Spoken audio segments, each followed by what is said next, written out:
नमस्कार साथियों, मैं विवेक उपाध्याय एक बार फिर से आप सभी का अपने YouTube चैनल विवेक शक्ति में हार्दिक स्वागत करता हूं। साथियों, हम लोग करड़ी यानी कि रेडिकल्स या सर्च कर लीजिए, हम लोग पिछले वीडियो में इसके बेसिक कुछ नियम को देखेंगे थे तथा कुछ सवालों को सॉल्व किए थे। तो जो मैंने होमवर्क दिया था उसमें पहला सवाल ये है कि √2 + √2 + √2 प्लस एंड स्वान तक, ये इन्फिनिटी तक, ये पहला था। और ये दूसरा था कि √72 - √72 - √72 ये अनंत तक था। तो इसको हल करने के लिए मैंने आपको बताया था कि यहाँ पर हम जो है इस दो के दो फैक्टर करते हैं ना, दो के फैक्टर वो भी क्रमागत होने चाहिए। तो दो का फैक्टर क्या क्या होगा, 2 × 1 ना। अब चूंकि यहाँ पर प्लस दिया है तो इसका जो आंसर होगा हम लोग ज़्यादा वाले के साथ जाएंगे, ठीक। यानी कि ये हमारा हम लोगों का इसमें आंसर जो होगा वो 2 होगा, ठीक। अगर आप इसे हल करना चाहें तो इस पूरे सिस्टम को जो है x मान लीजिए। मैंने बताया था कि अनंत जो है ये पता तो है नहीं कहाँ है, तो उदाहरण मैंने वही दिया था कि जैसे सागर है, सागर में से अगर 1 बाल्टी पानी निकाल लिया जाए तो उसके सेहत पर कोई असर पड़ने वाला नहीं है। उसी तरीके से यहाँ पर भी है कि अनंत है, अनंत में से अगर एक पद को निकाल भी लिया जाए तो उसके सेहत पर कोई असर पड़ने वाला नहीं है। तो ये हो जाएगा 2, यानी कि इसको लिखा जा सकता है √2 + x, यानी कि ये पूरा सिस्टम x ही लिखा गया है और ये बराबर है x के। तो दोनों तरफ आप वर्ग कर दीजिए। वर्ग करेंगे तो करड़ी का गुणा 2 बार होगा तो वहाँ से करड़ी हट जाएगी, यानी कि 2 + x हो जाएगा और इधर x² हो जाएगा। एक पक्ष में लाइए, x² - x + 2 हो -2 हो गया, ठीक। ये बराबर 0 के। इसका फैक्टर कर दीजिए। फैक्टर के लिए इसका और इसके गुणांक का गुणा होता है तो वो होगा -2। तो इसका जो फैक्टर टूटेगा वो -2x + x - 2 बराबर 0 के। यहाँ से x कॉमन करेंगे तो इसमें x - 2 होगा और यहाँ से +1 कॉमन करेंगे तो x - 2 होगा, ठीक। यानी कि x - 2 एक कोष्टक में, x + 1 एक कोष्टक में। तो यहाँ से x के कितने मान आए, 2 और -1 ना। जब इसको अलग अलग 0 के बराबर करेंगे तो एक मान 2 मिलेगा, एक मान -1 मिलेगा। -1 अमान्य होगा, क्यों? क्योंकि करड़ी के बाहर जब भी आएगा तो यहाँ पे धनात्मक संख्या है तो इसका जो वर्गमूल आएगा तो वो भी हमेशा धनात्मक ही आएगा, ठीक। तो इस वजह से ये अमान्य हो गया तो आंसर क्या मिला, 2 मिला, ठीक। उसी तरीके से अगर यहाँ पर माइनस कर देता, अगर सब जगह माइनस होता तब आंसर क्या होता, तब 1 होता ना, यानी कि हम लोग कम वाले के साथ जाते। यहाँ पर देखिए, यहाँ पर इस 72 का आप फैक्टर कर दीजिए। फैक्टर करेंगे तो इसका फैक्टर जो है 2 होगा, क्रमागत होना चाहिए फैक्टर। 9 और 8 मिलेगा ना, 9 × 8 72। तो चूंकि यहाँ पर माइनस है, चिन्ह माइनस है, इस वजह से हम लोग कम के साथ जाएंगे, यानी कि जो हमारा आंसर होगा वो 8 होगा। यानी कि इस तरीके के प्रश्नों को आप देखकर सॉल्व कर सकते हैं। अब जैसे चाहे जहाँ पे भी अगर फैक्टर क्रमागत बन रहे हैं तो आप जो है क्रमागत फैक्टर ले लेंगे। उन दोनों में से अगर प्लस कह रहा है होगा तो ज़्यादा वाले की तरफ जाएंगे, माइनस कह रहा होगा तो कम वाले की तरफ जाएंगे। स्क्रीनशॉट ले लीजिए, आगे बढ़ते हैं। देखिए जो अगला सवाल है वो √6 × √6 √6 ऐसे करके ये इन्फिनिटी तक है, ठीक। इसका मान हमको ज्ञात करना है। तो वही तरीका सेम पिछले के जैसा, इसको हम लोग x मान लिए और ये सागर है, चूंकि इसको सागर समझिए। और अगर ये सागर है तो उसमें से अगर एक आध टर्म हम लोग निकाल भी लें तो उसके सेहत पर कुछ असर पड़ने वाला नहीं है। यानी कि √6 इस पूरे को क्या माना जा सकता है, x माना जा सकता है, चूँकि अनंत कहाँ तक है ये डिसाइड नहीं है। ये बराबर किसके हुआ, x के हुआ। अगर हम लोग दोनों तरफ वर्ग करेंगे तो ये इधर से करड़ी हटेगी, इधर x² होगा। दोनों को एक तरफ लाइए, x² - 6x बराबर 0 के। तो यहाँ से x कॉमन होगा तो x - 6। तो यहाँ से x के 2 मान आएंगे ना, एक 0 और दूसरा 6। तो 0 होगा नहीं, क्यों? क्योंकि इसके अंदर करड़ी के अंदर अगर किसी संख्या का हम लोग वर्गमूल निकाल रहे हैं, यानी द्वितीय मूल निकाल रहे हैं या स्क्वायर रूट निकाल रहे हैं, तो वो जो है 0 तो हो नहीं सकता। इस वजह से आंसर क्या होगा, 6 होगा, ठीक। यहाँ पर अगर मल्टीप्लिकेशन के फॉर्म में दिया रहे अनंत तक तो समझिए कि उसका मान वही होगा, ठीक। अगर यहाँ पे करड़ी के अंदर जो भी संख्या रहेगी वही बाहर भी आएगी, ठीक, हल करने पर। जो अगला सवाल है वो rth मूल की बात कर रहा है, और जो जिस संख्या का rth मूल हमको निकालना है वो 9 to the power r plus 1/4 into √3 into 3 to the power -r upon 3 into √3 to the power -r ना, इसका हमको मान निकालना है। तो इसको हम लोग कैसे करेंगे, हम लोग जो भी प्रॉपर्टी अभी तक पढ़ चुके हैं उसी प्रॉपर्टी को हम लोग यहाँ पर अप्लाई करेंगे, ठीक। सबसे पहले तो यहाँ पे देखिए, यहाँ पे जो 9 दिख रहा है इसको जो है 3 की घात में ब्रेक करिए, और यहाँ पर देखिए यहाँ पे 3 टू द पावर -r है और यहाँ पे भी अंडर रूट के अंदर है, तो करड़ी पहले डिस्ट्रीब्यूट करिए। इसका नियम हम लोग पढ़े हैं। तो आइए, 9 को क्या लिखा जा सकता है, 3 की घात 2 लिखा जा सकता है, और पूरे की घात r प्लस 1/4 ना, ये लिखा गया। अब देखिए अंडर रूट के अंदर है ये, इसको आप डिस्ट्रीब्यूट कर दीजिए, करड़ी को बांट दीजिए। इसको ऐसा लिखा जा सकता है ना, √3 into √3 to the power -r ना, ऐसे लिखा जा सकता है, क्योंकि हम लोग ये नियम पढ़े हैं कि अगर करड़ी के अंदर 2 राशियां हैं उनको अलग अलग गुणा करके लिखा जा सकता है। 3 into √3 to the power -r, और इस पूरे के ऊपर करड़ी है, ये ध्यान दिए रहिएगा, ठीक। अब देखिए यहाँ पर क्या दिख रहा है, यहाँ पर देखिए ये और ये विभाजित हो जाएगा ना, और यहाँ पर देखिए यहाँ पर इस 2 का मल्टीप्लिकेशन यहाँ पे होगा ना, तो कर दीजिए, क्योंकि हम लोग घातांक में पढ़ चुके हैं कि अगर x to the power m हो, पूरे की घात n हो, तो इसको x की घात mn लिखा जा सकता है। और क्या पढ़े हैं, और अगर पढ़े हैं कि अगर करड़ी के अंदर nth रूट की बात कर रहा हो, a इंटू बी लिखा गया हो, तो ये बराबर होता है √a into √b with nth root ना। तो इन्हीं 2 नियमों को यहाँ पर अप्लाई किया गया है। इसके बाद देखिए गुणा करिए, गुणा करेंगे तो 2 से गुणा करेंगे तो 3 to the power 2r plus 2 हो जाएगा ना, क्योंकि प्लस 1/2 हो जाएगा ना, 2r प्लस 1/2 हो गया। अब देखिए इंटू √3 को क्या लिखा जा सकता है, जब मैंने बताया था कि यहाँ पर कोई चिन्ह ना दिया गया हो तो इसका मतलब होता है कि वर्गमूल की बात कर रहा है, यानी कि 3 टू दी पावर 1/2 अपान में, देखिए अपान में यहाँ पर 3 है। अब मैं घातांक के नियमों को यहाँ पर एक साथ अप्लाई करूँगा, ठीक। आधार समान है तो घात में घातें जुड़ जाएंगी ना, जैसे ये वाला नियम देखिए, x to the power m into x to the power n, ये बराबर होता है x to the power m plus n के ना। अगर x to the power m upon x to the power n हो तो ये बराबर होता है x to the power m minus n के ना। इन्हीं 2 नियमों को यहाँ पर अप्लाई किया जाएगा।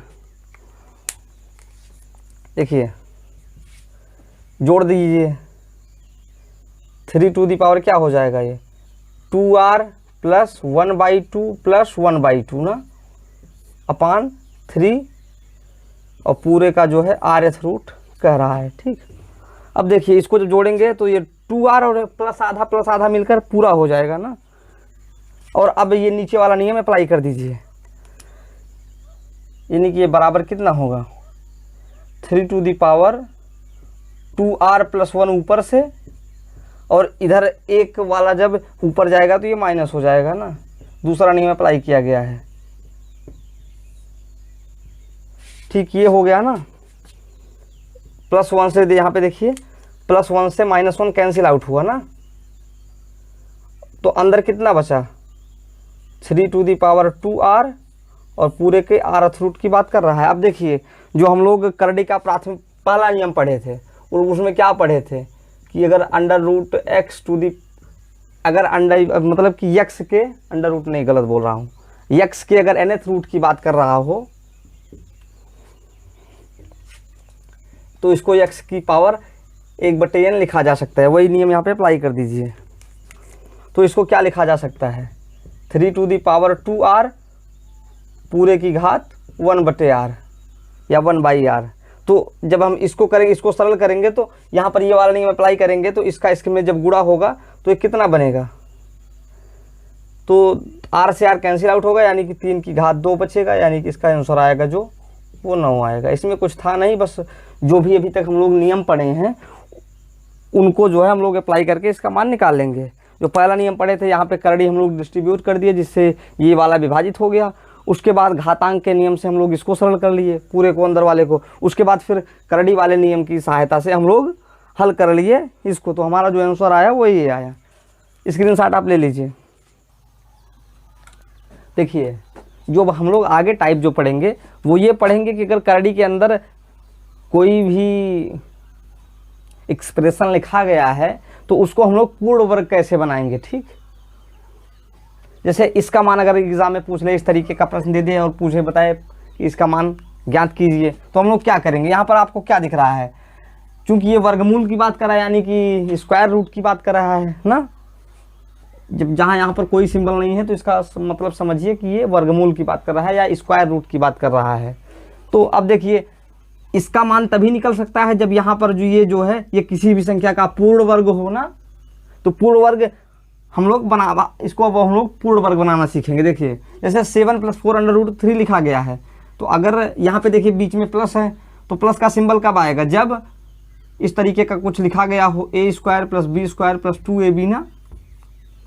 तो यहाँ पर अगर हम लोग इससे कंपैरिजन करें तो ये a² + b² बराबर कितना मान लेते हैं, 7 मान लेते हैं, और 2ab ये बराबर 4√3 के मान लेते हैं। अब यहाँ पे देखिए, अब यहाँ पे इसको सरल कीजिए, ab बराबर यहाँ पे क्या आएगा, 2 से 2 दूना 4, यहाँ पे 2 कैंसिल आउट होगा यानी कि 2√3 ये होगा ना। अब देखिए क्या अगर हम लोग यहाँ पे a को जो है अगर 2 मान लें और b को जो है √3 मान लें, तो क्या a² + b² बराबर इतना मिलेगा, चेक करके देख लीजिए। ये अब सब अपने जो है अपनी मानसिक प्रक्रिया के ऊपर है कि आप कितना जल्दी जो है इसको अपने दिमाग में बैठा लेते हैं या कितना जल्दी आप इसको ब्रेक कर लेते हैं।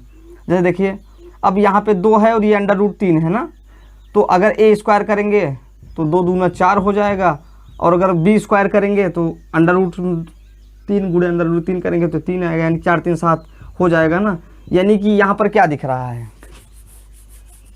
अगर हम लोग a का मान 2 ले लें, b का मान √3 ले लें, तो अंदर जो करड़ी में लिखा गया है ये स्क्वायर रूट बन जाएगा ना।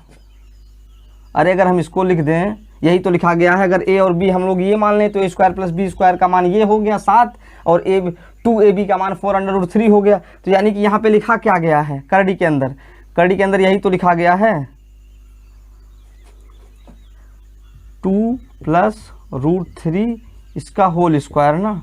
और जब यहाँ से करड़ी बाहर आएगी या जब करड़ी के अंदर किसी भी चीज़ का 2 बार गुणा किया गया और उसका वर्गमूल की बात कर रहा हो तो एक जोड़ा मतलब एक जोड़ा दिया गया तो उसमें से एक बाहर आता है, यानी कि इसका जो मान होगा 2 + √3 होगा ना। यहाँ पर जो था, यहाँ पर अंदर जो है इसको पूर्ण वर्ग बनाना था। पूर्ण वर्ग बनाने के लिए ये a² + b² के स्थान पे लिखा गया है, और चूंकि यहाँ पे प्लस का सिंबल है तो इस वजह से हम लोग जो है a² + b² वाले फार्मूले, a + b होल स्क्वायर वाले फार्मूले पे इसको पूर्ण वर्ग बनाने का प्रयास किए। तो यहाँ पर इस टर्म से पकड़ा जाता है, इस टर्म से जब हम लोग तुलना किए तो यहाँ से अगर a और b का मान अगर हम लोग इतना मान लें तो a² + b² का मान 7 हो जाएगा। तो यानी कि हमारा जो ये एक्सप्रेशन है ये संतुष्ट होगा a और b के इस मान के लिए, तो इस वजह से इसको इस रूप में लिखा जा सकता है। फिर यहाँ से करड़ी हट गई। ठीक, इसको सरल करते हैं उसी तरीके से। देखिए यहाँ पर भी प्लस का सिंबल है ना, तो इसका मतलब यहाँ पे भी जो है यही वाला फार्मूला अप्लाई किया गया है। देखिए यहाँ पर a² + b² के स्थान पर कितना दिख रहा है, 30 दिख रहा है, और देखिए 2ab के स्थान पर कितना दिख रहा है, 12√6 दिख रहा है ना। तो यहाँ से ab का मान कितना होगा, 2 से ये कटेगा 6√6। अब यहीं पे दिमाग लगाना है कि ए का कितना मान सेलेक्ट करें, बी का कितना मान सेलेक्ट करें कि ए स्क्वायर प्लस बी स्क्वायर का मान जो है 30 हमको प्राप्त हो जाए। तो इसको पहले इसको ऐसा करिए कि इसका गुणनखंड कर दीजिए। 6 को क्या लिखा जा सकता है, 2√3 2 इंटू 3 इंटू √2 इंटू √3 ऐसा लिखा जा सकता है ना।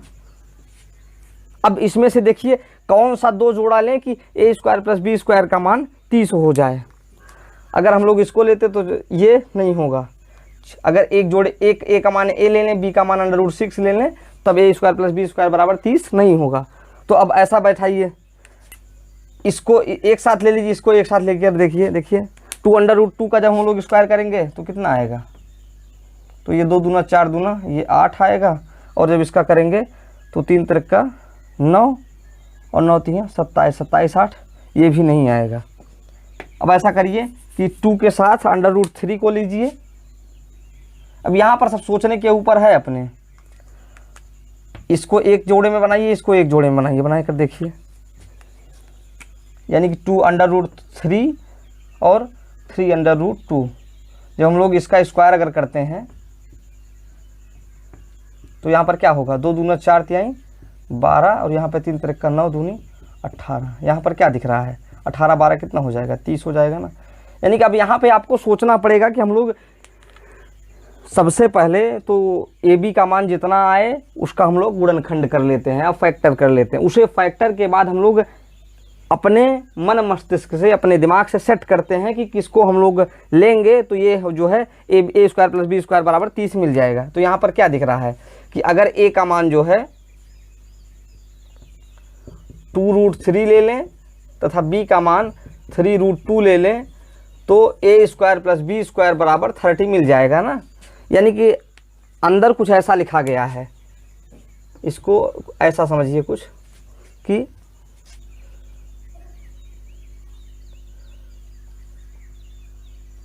2√3 का होल स्क्वायर प्लस 3√2 का होल स्क्वायर प्लस 2 गुणे 2√3 गुणे 3√2 ना। यही तो, अगर इसको सरल करेंगे तो इतने के बराबर मिल जाएगा। ठीक, इसके बाद मैं यहाँ लिख रहा हूँ तो अंदर क्या दिख रहा है, अगर इसको ए माने इसको बी माने तो ये ए, यानी कि कुछ ऐसा लिखिए, देखिए 2√3 यहाँ पे 2 इंटू है ना 2√3 प्लस 3√2 का होल स्क्वायर लिखा गया है। तो ये बराबर हो जाएगा यहाँ से अगर करड़ी के अंदर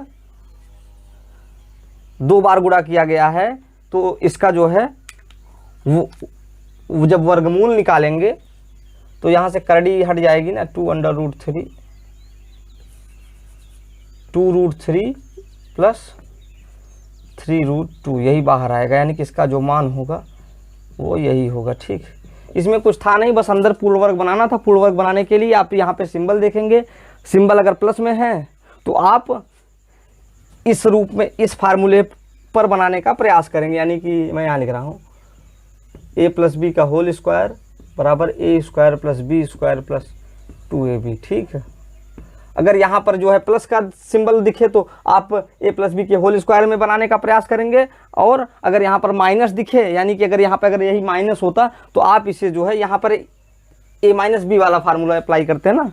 ठीक, तो जो है अब आपको मैं एक दे रहा हूँ जिसका उत्तर आप कमेंट बॉक्स में बताएंगे। जैसे √30 प्लस 12√6। अच्छा, इसको तो भी बताया गया, 13 प्लस 4√3। इसका जो है इसका आंसर आप कमेंट बॉक्स में बताएंगे। ठीक, वीडियो आपको कैसा लगा आप कमेंट बॉक्स में ज़रूर बताएं तथा वीडियो को लाइक करना और शेयर करना ना भूलें। मिलते हैं अगले वीडियो में, तब तक के लिए नमस्कार।